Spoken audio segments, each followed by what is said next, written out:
Hello बच्चों।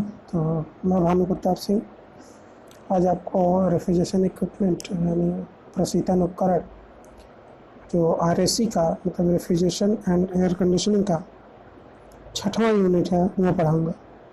बच्चों ये चैप्टर थोड़ा सा लंबा है, तो इसमें जैसा कि रेफ्रिजरेशन इक्विपमेंट की बात करें अगर हम, तो रेफ्रिजरेशन इक्विपमेंट में करीबन 5 तरह के आपके इक्विपमेंट आते हैं।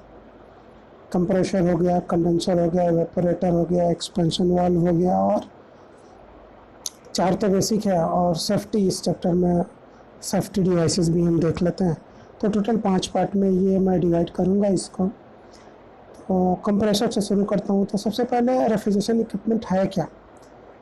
तो कूलिंग तंत्रों में प्रशीतन तथा वातानुकूलन उपकरणों की महत्वपूर्ण भूमिका है। In cooling system the refrigeration equipments play important role.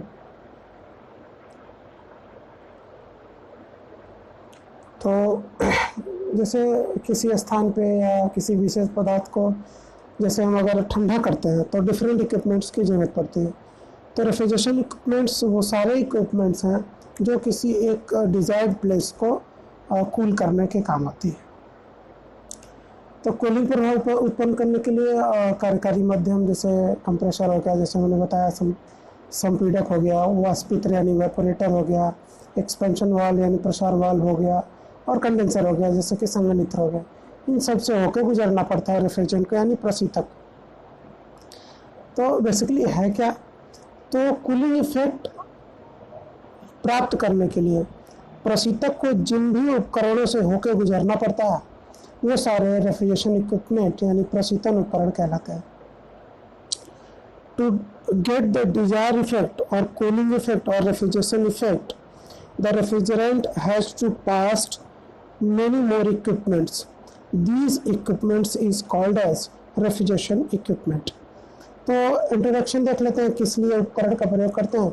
तो use to transfer heat from one place to another place. एक जगह से दूसरी जगह उष्मा के स्थानांतरण के लिए इन प्रशीतन उपकरणों का प्रयोग किया जाता है। To generate cooling effect working fluid has to pass over, मैंने जैसा कि बताया, ठंडा प्रभाव उत्पन्न करने के लिए कार्यकारी तरल को, तो यहाँ पे हमारा कार्यकारी तरल क्या है? वर्किंग फ्लूइड, रेफ्रिजरेंट है। रेफ्रिजरेंट को बहुत सारे युक्तियों से होकर गुजरना पड़ता है, जैसे में कंप्रेसर, संपीड़क, इवापोरेटर, वाष्पित्र, कंडेंसर, संघनित्र, एक्सपेंशन वाल्व, प्रसार वाल्व। तो इन सबका 1 बाय 1 हम देखेंगे। 4 पार्ट में हम वीडियो को कवर करेंगे। तो कंप्रेसर को देखते हैं। कंप्रेसर क्या है? तो कंप्रेसर को कई तरह से क्लासिफाई किया गया है। फिलहाल कंप्रेसर का काम क्या है? तो कंप्रेसर का एक ही काम होता है, प्रशीतक को संपीड़ित करना, to compress refrigerant for high pressure vapour refrigerant. संपीड़क को उच्च दाब वाष्प प्रशीतक में परिवर्तित करना, या प्रशीतक को उच्च दाब वाष्प प्रशीतक में परिवर्तित करना, संपीड़ित करना, कंप्रेस करना। दूसरा क्या है कंप्रेसर का function? To make sure continuous supply of the refrigerant in the system. इस बात की पुष्टि करना कि निकाय में प्रशीतक की जो मात्रा है, जो क्वांटिटी है, वो एक समान बनी रहे, लगातार बनी रहे। और कंप्रेसर संपीड़क क्या काम करता है? तो संपीड़क को चलाने के लिए कोई पावर चाहिए। संपीड़क जैसे कि हम कह रहे हैं सेकेंडरी डिवाइसेस है। फॉर एग्जांपल जैसे कंप्रेसर को चलाने के लिए कोई चीज़ चाहिए, प्राइम मूवर्स चाहिए, मतलब प्रथम चालक चाहिए। तो किसकी मदद से चलता है? तो रन्स थ्रू प्राइम मूवर्स यानी प्राथमिक चालक की मदद से चलता है। प्राथमिक चालक कौन कौन के हो सकते हैं? जैसे मोटर हो सकता है, इंजन हो सकता है। तो जो हमारा रेफ्रिजरेंट है या रेफ्रिजरेटर है, प्रशीतित्र है, उसमें कंप्रेसर मोटर की मदद से चलता है। तो जैसा कि हम देख पा रहे हैं इस डायग्राम में, तो जैसा कि हम देख पा रहे हैं कंप्रेसर का ये फंक्शन है सारा।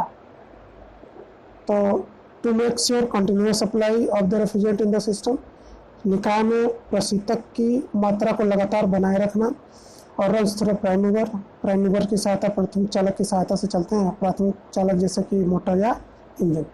चलिए अब जरा कंप्रेसर को देख लेते हैं थोड़ा सा। तो मान लेते हैं अगर ये कंप्रेसर है, जैसा कि हमने सिंबल बताया हुआ है, ये हमारा कंप्रेसर है। तो कंप्रेसर को चलाने के लिए प्राइम मूवर्स चाहिए, मतलब प्राथमिक चालक चाहिए। तो ये हमारा प्राइम मूवर्स है जो क्या करता है, इस एनर्जी को, अपनी एनर्जी को कार्य में ट्रांसफर करता है कंप्रेसर को मूव कराने के लिए। मतलब ये प्राइम मूवर्स या मोटर्स हो या कुछ भी हो, ये कंप्रेसर को चलाता है। तो कंप्रेसर के इनलेट पर जो दाब होगा वो P1 होगा, जो आयतन होगा वो V1 होगा, और जो तापमान होगा वो T1 होगा। दाब न्यूनतम होगा, आयतन होगा कुछ कांस्टेंट, तापमान न्यूनतम होगा। लेकिन जैसे ही संपीड़ित करेगा, दाब P1 से P2 हो जाएगा, बढ़ जाएगा, और दाब आयतन के बीच क्रमानुपाती है। आयतन क्या हो जाएगा, आयतन अगर एनर्जी का लॉस नहीं हो रहा है, या वॉल्यूम कहीं से डिस्ट्रैक्ट नहीं हो रही है, वॉल्यूम कहीं से लीकेज नहीं हो रहा है, तो वॉल्यूम तो यहाँ पर हमारा कांस्टेंट होगा।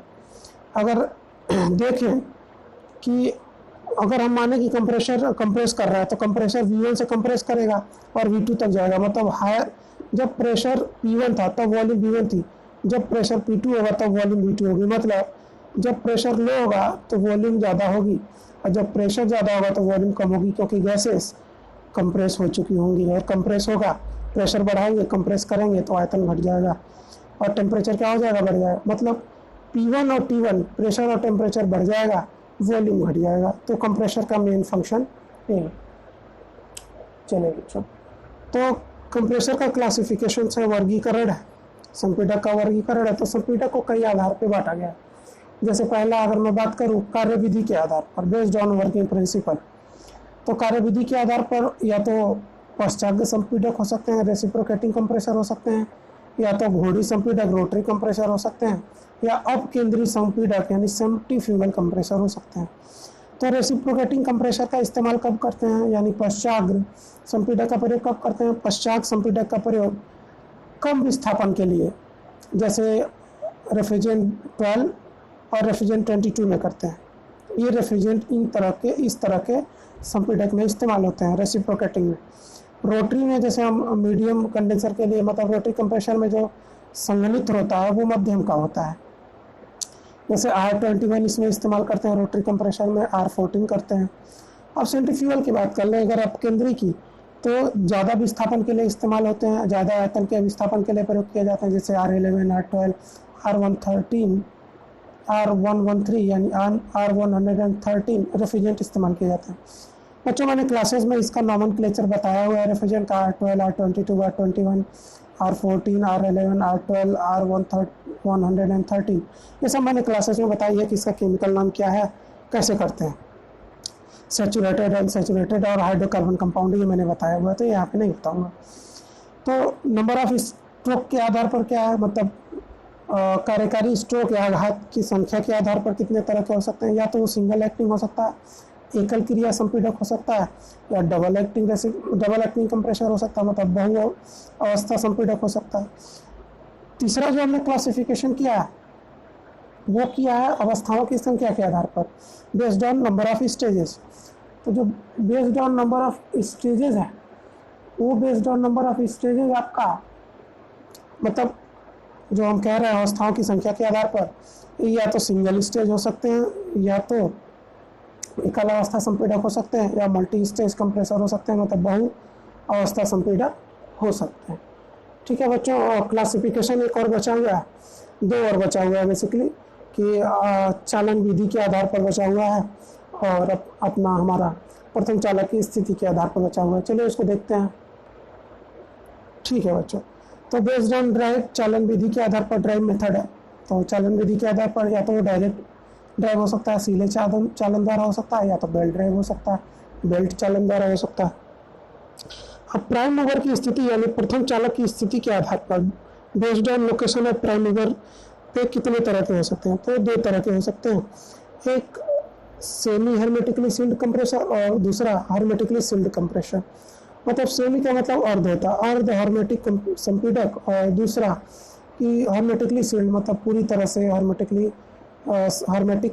संपीड़क। तो बेसिकली अंतर क्या है सेमी हर्मेटिकली सील्ड में और हर्मेटिकली सील्ड में? सेमी हर्मेटिकली सील्ड में जो डायरेक्ट ड्राइव होता है, मोटर और जो हमारा कंप्रेसर है वो अलग अलग रूम में होते हैं। लेकिन हार्मेटिकली सील्ड कंप्रेसर में ये भी डायरेक्ट ड्राइव होता है, लेकिन इसमें मोटर और कंप्रेसर एक ही यूनिट में पैक्ड होता है। मैं आगे एक्सप्लेन करूँगा है। तो लेकिन सामान्य रूप से अगर देखें, सामान्यतः संपीड़क 3 तरह के हो सकते हैं। या तो वो पश्चाग्र संपीड़क हो सकता है, रेसिप्रोकेटिंग कंप्रेसर हो सकता है, हार्मेटिकली सील्ड कंप्रेसर हो सकता है, मतलब हार्मेटिक सील्ड संपीड़क हो सकता है, और तीसरा रोटरी कंप्रेसर यानी कि घोड़ी संपीड़क हो सकता है। तो 1 बाय 1 बच्चों हम यहाँ पे डिस्कस करेंगे। तो चलो देख लेते हैं, देखना क्या है। तो 1 बाय 1 अगर हम देखें तो रेसिप्रोकेटिंग कंप्रेसर देखते हैं।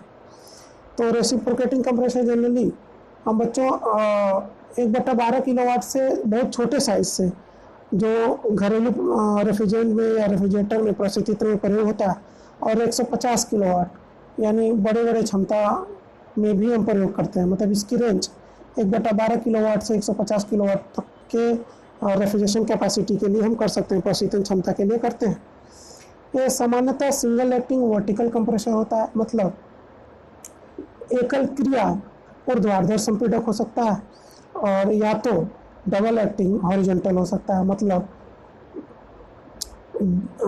द्विक्रिया क्षैतिज संपीड़क हो सकता है।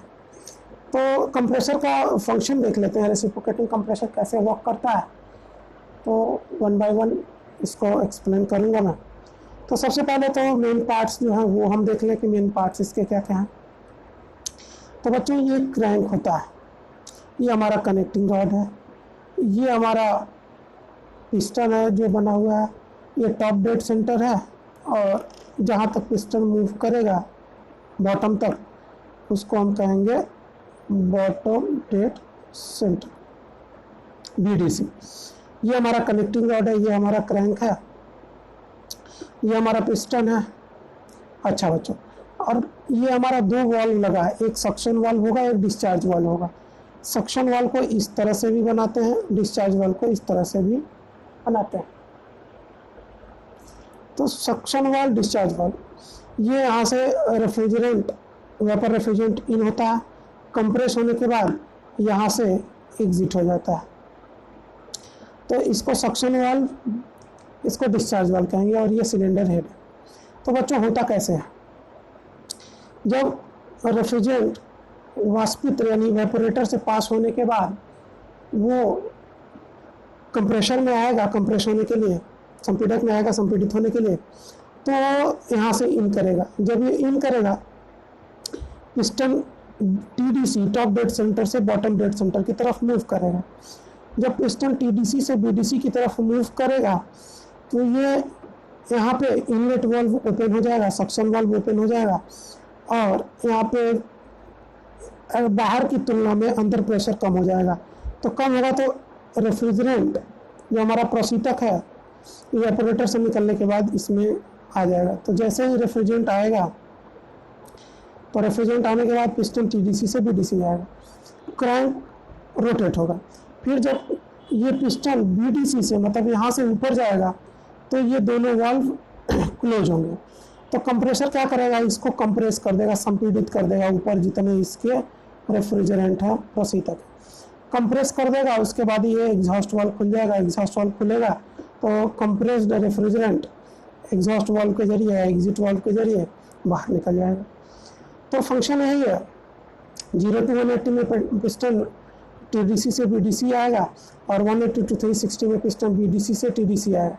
जब पिस्टन TDC से BDC मतलब ऊपर से नीचे की तरफ आएगा तो सक्शन वाल्व के थ्रू रेफ्रिजरेंट इन करेगा, और जब पिस्टन BDC से TDC जाएगा तो दोनों वाल्व बंद होंगे, ये कंप्रेस करेगा, कंप्रेस होने के बाद ये वाल्व खुलेगा और हमारा ये मोशन मतलब जो हमारा रेफ्रिजरेंट है वो एग्जिट हो जाएगा।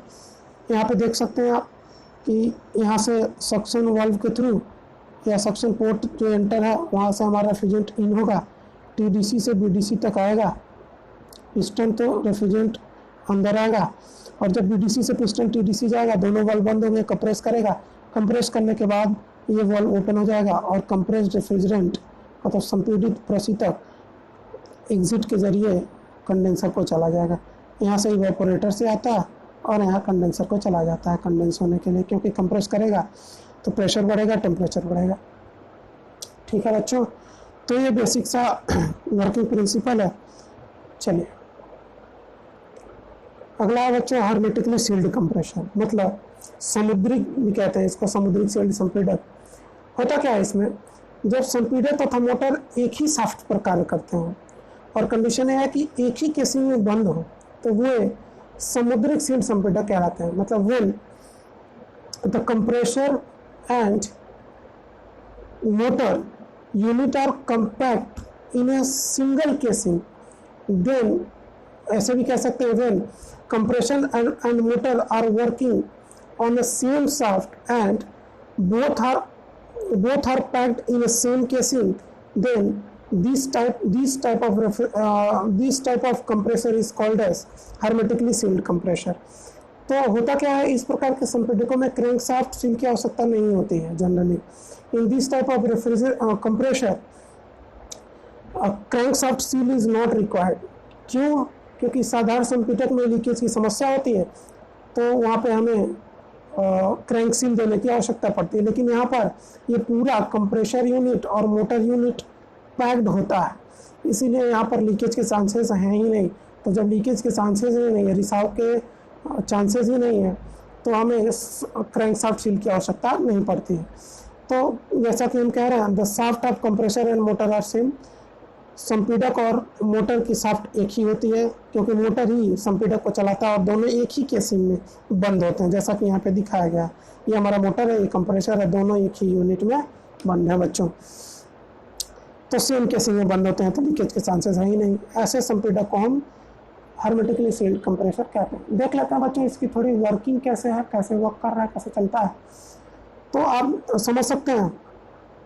पहले इसके नॉमेनक्लेचर पे हम जाते हैं। ये हमारा पिस्टन सिलेंडर है, मतलब ये पिस्टन है, एक सेकेंड, ये हमारा पिस्टन है, ये कनेक्टिंग रॉड है, ये हमारा सिलेंडर है, और ये कंप्रेस करने के बाद यहाँ से डिस्चार्ज लाइन, मतलब ये कंडेंसर को भेज देता है। सक्शन कहाँ से करता है, तो सक्शन रेफ्रिजरेंट यहाँ से होता है, यहाँ से रेफ्रिजरेंट जाता है। ये हमारा मोटर की वाइंडिंग है, तो ये प्राइमरी वाइंडिंग, प्राथमिक वाइंडिंग, और ये सेकेंडरी वाइंडिंग, द्वितीयक वाइंडिंग। और ये हमारा मोटर रोटर है, ये मोटर है और मोटर का ये शाफ्ट है। तो मोटर के ही शाफ्ट पे कंप्रेसर भी लगा हुआ है, पिस्टन और पिस्टन रॉड या कनेक्टिंग रॉड और सिलेंडर लगा हुआ है। मतलब जब ये मोटर चलेगा तो ये इस पिस्टन को भी up and down motion, reciprocating motion, पश्चात गति कराएगा। मोटर जब रोटेट होगा तो मोटर का शाफ्ट भी रोटेट होगा, और शाफ्ट रोटेट होगा तो ये पिस्टन को up and down motion, reciprocating motion कराएगा। तो पिस्टन जब, अगेन वही कंडीशन, जब टीडीसी से, टॉप डेड सेंटर से बॉटम डेड सेंटर आएगा, तो ये सक्शन लाइन से रेफ्रिजरेंट प्रोसीतक जाएगा, और ये प्रोसीतक इसमें इन होगा। और जब ये पिस्टन बीडीसी से, मतलब अगर लिखूँ इसको बीडीसी और TDC, top dead centre, bottom dead centre, piston जब टीडीसी से बीडीसी जाएगा तो सक्शन लाइन के थ्रू रेफ्रिजरेंट इसमें इन होगा। और जब पिस्टन बीडीसी से टीडीसी जाएगा तो कंप्रेस करता हुआ पूरी तरह से टीडीसी तक पहुंचेगा, प्रोसीतक संपीड़ित हो जाएगा, और ये मतलब डिस्चार्ज लाइन के थ्रू प्रोसीतक को भेज देगा कहाँ पे, कंडेंसर में, संघनित्र में। मोटर ही चला रहा है इसके शाफ्ट को, मतलब दोनों एक ही शाफ्ट पे हैं और दोनों एक ही केसिंग में, जैसा कि आप देख रहे हैं, केसिंग में बंद है। अच्छा, अब ये डिस्चार्ज लाइन समझ में आ गया, सक्शन लाइन समझ में आ गया क्या हो रहा है। अब मोटर की वाइंडिंग, प्राइमरी सेकेंडरी वाइंडिंग देते हैं मोटर, जैसा कि सिंपल मोटर का कंस्ट्रक्शन होता है। ये हमारा क्रैंक शाफ्ट है, ये जो शाफ्ट है वो क्रैंक शाफ्ट है, दोनों एक ही शाफ्ट पे हैं, मोटर शाफ्ट है, क्रैंक शाफ्ट, दोनों एक। मोटर का शाफ्ट और मतलब जो हमारा कंप्रेसर का जो शाफ्ट है एक ही है, मतलब मोटर ही कंप्रेसर को चला रहा है, और दोनों एक यूनिट में पैक्ड है, इसीलिए हर्मेटिकली सील्ड कंप्रेसर। अब यहाँ पे ऑयल किस लिए देते हैं, तो बच्चों जब ये मोटर रोटेट होगा कॉन्टिन्यूसली तो हीट जनरेट होगा, तो इसकी वाइंडिंग जल सकती है। तो ये जो ऑयल है बेसिकली कूलेंट का काम करता है। जब ये ऑयल हम दे देते हैं तो ये वाइंडिंग में जो हीट जनरेट होगी उसको ऑब्जर्व कर लेता है ये ऑयल, तो एक तरह से कूलेंट का काम करता है। और दूसरी चीज़ की, जब ये अभी इसमें तो नहीं दिखाया है लेकिन मैं बता दे रहा हूँ, बहुत सारे जो रेफ्रिजरेटर आते हैं, प्रशीतित आते हैं, इसमें जब सक्शन लाइन के थ्रू रेफ्रिजरेंट जाता है कंप्रेसर में, कंप्रेसर के इनलेट में, तो ये क्या करता है, जो रेफ्रिजरेंट है, प्रशीतक है, वो भी कुछ उष्मा इस जो कार्य करके हीट में जनरेट हो रही है, उष्मा में परिवर्तित हो रही है, वो उष्मा ये रेफ्रिजरेंट भी कुछ ऑब्जर्व करता है और चला जाता है। तो ये hermetically सील्ड कंप्रेसर का फंक्शन है। अब सर्विस लाइन किस लिए दिया जाता है? तो फर्स्ट टाइम चार्ज करने के लिए, मतलब कंप्रेसर में गैस भरने के लिए। नहीं कहते हैं आप लोग गैस भरना, तो सर्विस लाइन इसीलिए दी जाती है कि फर्स्ट टाइम में जो रेफ्रिजरेंट है उसको फील करने के लिए, या फर्स्ट टाइम में जो कंप्रेसर की सर्विस चार्ज के लिए दिया जाता है। तो क्या होता है जनरली हम देख लेते हैं। तो इट में भी रोटेटिंग रेसिप्रोकेटिंग कंप्रेसर, तो ये किस तरह का हो सकता है hermetically सील्ड कंप्रेसर, वो हम देख लेते हैं। तो बच्चों ये या तो घुमाऊ हो सकता है, या पश्चाग्र हो सकता है, क्षैतिज हो सकता है, ऊर्ध्वाधर, मतलब किसी भी पोजीशन में। तो hermetically सील्ड कंप्रेसर या तो रोटेटिंग हो सकता है, या तो रेसिप्रोकेटिंग हो सकता है, या तो हॉरिजॉन्टल या तो वर्टिकल हो सकता है। तो जनरली इसका प्रयोग हम न्यूनतम प्रशीतन क्षमता के लिए, लो रेफ्रिजरेशन कैपेसिटी के लिए करते हैं। जैसे आजकल घरों में जो रेफ्रिजरेटर है, जो डोमेस्टिक घरेलू प्रशीतित्र है उसमें, डोमेस्टिक रेफ्रिजरेटर में, और जो विंडो एसी जो खिड़की की एयर कंडीशनिंग वातानुकूलन है उसमें हम करते हैं। तो फ़ायदा क्या है बच्चों hermetically सील्ड कंप्रेसर का? तो फ़ायदे बहुत हैं। तो सबसे पहले क्योंकि कंप्रेसर और मोटर दोनों एक ही में कॉम्पैक्ट है, सील्ड है, तो लीकेज के चांसेस नहीं है, मतलब प्रशीतक के रिसाव के चांसेस पूरी तरह से बंद हैं, पूरी तरह से अवॉइडेड हैं। और जो ऑपरेशन, क्योंकि अब ये दोनों एक ही में कॉम्पैक्ट हैं, सील्ड हैं, एक ही केसिंग में, तो नॉइज लेस ऑपरेशन होता है, मतलब जो प्रक्रिया होती है वो शोर रहित होती है। अच्छा, अगला पॉइंट क्या है? The lubrication is simple as the motor and compressor operates in a sealed space with the lubricating oil. अब जो लुब्रिकेशन हम देते हैं वो बहुत सिंपल होता है, क्योंकि दोनों एक ही में कॉम्पैक्ट होते हैं, पैक होते हैं, कंप्रेसर और मोटर, तो ऑपरेशन भी उनका बहुत आसानी से हो जाता है। इसलिए जो स्नेहक होता है वो सिंपल होता है, साधारण होता है, मतलब हाई कॉस्टली लुब्रिकेंट नहीं होता है। तो इट रिक्वायर्स लेस स्पेस। अब क्योंकि ये दोनों एक ही केसिंग में पैक्ड हैं, तो इसका जो डिज़ाइन होगा वो कॉम्पैक्ट होगा, मतलब डिज़ाइन अगर कॉम्पैक्ट होगा तो जो स्पेस है ये बहुत कम जगह घेरेंगे। अच्छा बच्चों, कुछ नुकसान भी है, मैं जैसा कि हमेशा कहता हूँ, यहाँ पर आ जाओ वहाँ नुकसान भी है। तो नुकसान क्या है? तो नुकसान बच्चों ये है कि अगर इसमें से मोटर ख़राब हुआ है, कंप्रेसर ख़राब हुआ, तो पूरा बदलना पड़ता है, क्योंकि केसिंग में पैक है, आप एक को मेंटेन कर नहीं सकते। तो मतलब मेंटेनेंस क्या है? मेंटेनेंस बहुत कठिन है। क्यों? क्योंकि मूविंग पार्ट जो है वो बाहर नहीं है, आप निकाल नहीं सकते उनको, या आप जाके चेंज नहीं कर सकते। मतलब अगर इसमें से कुछ भी खराब हुआ तो पूरा यूनिट चेंज करना पड़ता है बच्चों। अच्छा, अब सर्विस मैंने बताया था, सर्विस लाइन किस लिए, जब फर्स्ट टाइम सर्विस चार्ज के लिए दी जाती है सर्विस लाइन। तो जब सर्विस लाइन दी जाती है तो इसको एक्स्ट्रा पंप की ज़रूरत पड़ती है सर्विस लाइन में फिल करने के, सर्विस लाइन के थ्रू फिल करने के लिए, चार्ज करने के लिए। तो extra pump is required for charging and evacuation of the refrigerant. मतलब क्या, एक अतिरिक्त पंप की आवश्यकता पड़ती है सर्विस लाइन के थ्रू चार्जिंग के लिए और प्रशीतक को भरने के लिए।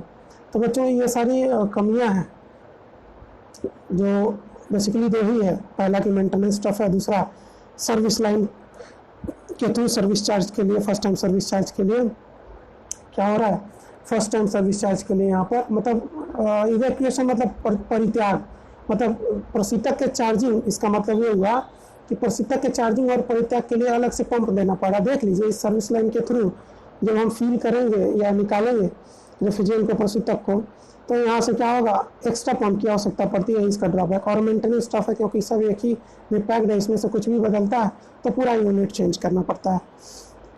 यही इसके ड्रॉबैक हैं। तो ठीक है बच्चों, तो आप एक कंप्रेसर और आपका बचा हुआ, रेसिप्रोकेटिंग हो गया, hermetically सील्ड हो गया, यानी रोटरी बचा हुआ।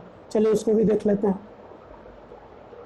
चलिए बच्चों, तो घोड़ी संपीड़कों में क्या कह रहा है कि जो वाष्पित यानी इवेपोरेटर से जो वाष्प प्रशीतक आते हैं वो ब्लेडों के घूमने से संपीड़ित किए जाते हैं।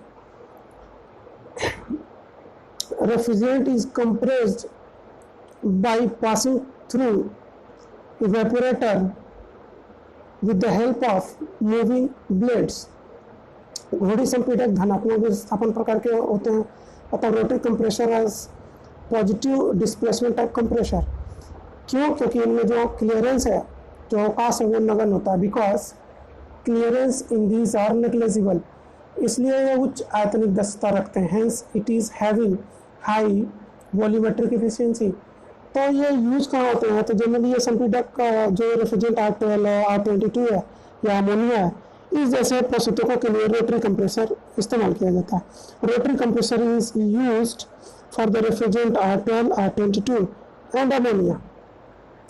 तो बच्चों इसका वर्किंग मैं आपको समझा दे रहा हूँ, कार्यविधि समझा दे रहा हूँ कैसे वर्क कर रहा है। तो देखिए बच्चों, इसमें एक रोलर होता है, शाफ्ट है, ये रोलर है, ये घूमता है। तो रोलर जब घूमेगा तो मैं बताता हूँ कैसे ऑपरेशन होगा।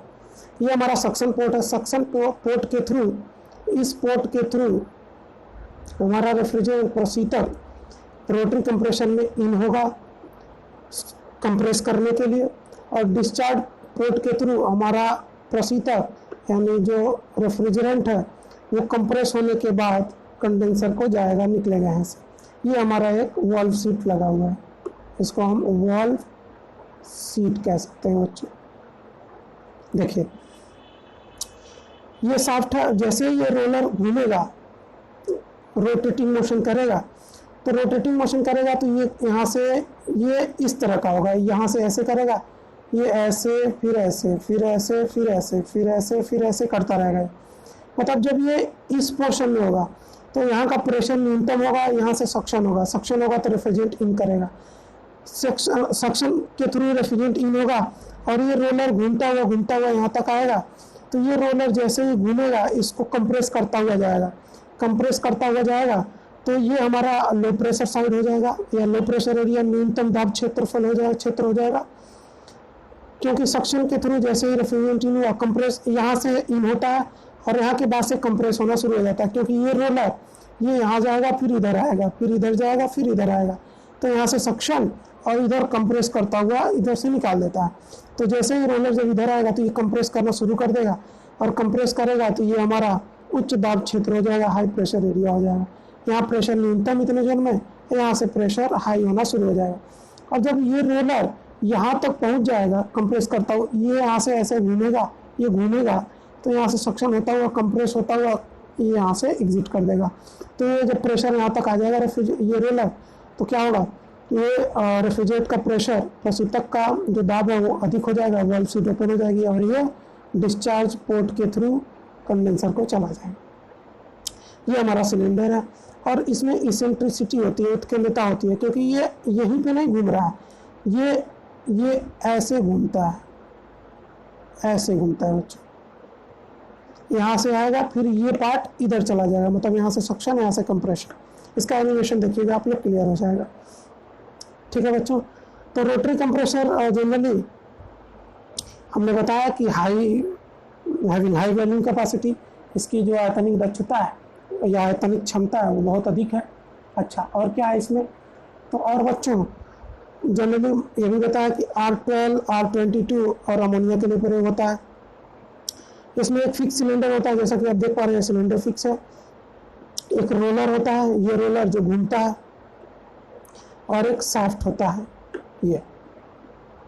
तो roller is rotating for suction.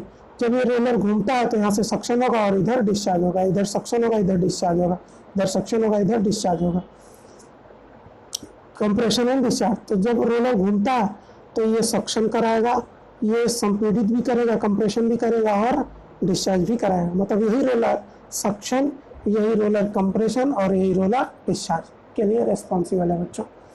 ठीक है, तो अब क्या है कि कुछ इसके जैसे कुछ और बातें हैं इसमें कि compress refrigerant at low pressure and temperature to high pressure and high temperature continuously. मतलब जब रेफ्रिजरेंट कंप्रेस होगा न्यूनतम दाब न्यूनतम तापमान से, तो ये अधिकतम दाब अधिकतम तापमान में परिवर्तित हो जाएगा, लगातार होता रहता है, ये प्रक्रिया लगातार है, कंटिन्यूस है। Size of the compressor is very less due to high speed of the drive mover. अब ये जो ड्राइव मूवर जो हमारा रोलर है इसकी स्पीड बहुत ज़्यादा है, इसीलिए जो मतलब ये छोटा सा ही rotating compressor high volume transfer कर सकता है, मतलब हाई वॉल्यूम को कंप्रेस कर सकता है, अधिकतम आयतन को संपीड़ित कर सकता है। इसीलिए जो इसका साइज़ है वो बहुत कम होता है, कंप्रेस होता है। मतलब सेम कंप्रेशन के लिए हमारा रोटरी का जो कंप्रेसर है, जो रोटरी कंप्रेसर है, सेम वॉल्यूम ऑफ रेफ्रिजरेंट के लिए समान आयतन प्रशीतक के लिए रोटरी कंप्रेसर जो है छोटा होता है। It is generally hermetically sealed compressor. देख लीजिए इसमें भी क्या है मोटर मोटर मतलब जो रोटेट करा रहा है शाफ्ट के थ्रू, और जो रोलर है दोनों एक ही में कॉम्पैक्ट है, तो ये भी हार्मेटिकली सील्ड कंप्रेसर है। तो हार्मेटिकली सील्ड कंप्रेसर कौन कौन से होते हैं? समुद्री सील्ड संपीड़क वो होते हैं जिनमें मोटर और कंप्रेसर एक ही यूनिट में हो, एक ही केसिंग में पैक्ड हो। तो ठीक है बच्चों, ये रोटरी कंप्रेसर है, ये हमने ख़त्म कर दिया। हिंदी इंग्लिश दोनों में हमने बोल दिया है। अब प्रॉपर नोट्स जैसा जो मैं बोल रहा हूँ, ये तो हमारा बुलेट पॉइंट है, ये हमारा सब बुलेट पॉइंट है। आप नोट्स जो मैं बोल रहा हूँ उसको वीडियो को पॉज करेंगे और आप नोट करेंगे, चाहे हिंदी में हो चाहे इंग्लिश में हो, दोनों मीडियम में बोल रहा हूँ। तो आपको दिक्कत नहीं होनी चाहिए, क्योंकि आप मुझसे पढ़े हुए हैं बच्चों। नहीं भी पढ़े हैं तो मैं कोशिश कर रहा हूँ कि अपने मिनिमम लेवल से, मतलब 0 से उठा करके आपको समझा सकूँ। ठीक है बच्चों, तो कंप्रेसर हमारा ख़त्म हो गया। 3 कंप्रेसर थे, रेसिप्रोकेटिंग, रोटरी और हार्मेटिकली सील्ड कंप्रेसर। अगले चैप्टर में मतलब जो अगला टॉपिक होगा वो हमारा होगा बच्चों कंडेंसर, संघनित। चलिए इसको अलग अलग वीडियोज़ में डिवाइड करूँगा ताकि पढ़ने में आसानी हो। 5 पार्ट में होगा, तो पहला पार्ट ओवर है। ठीक है बच्चों, बाय।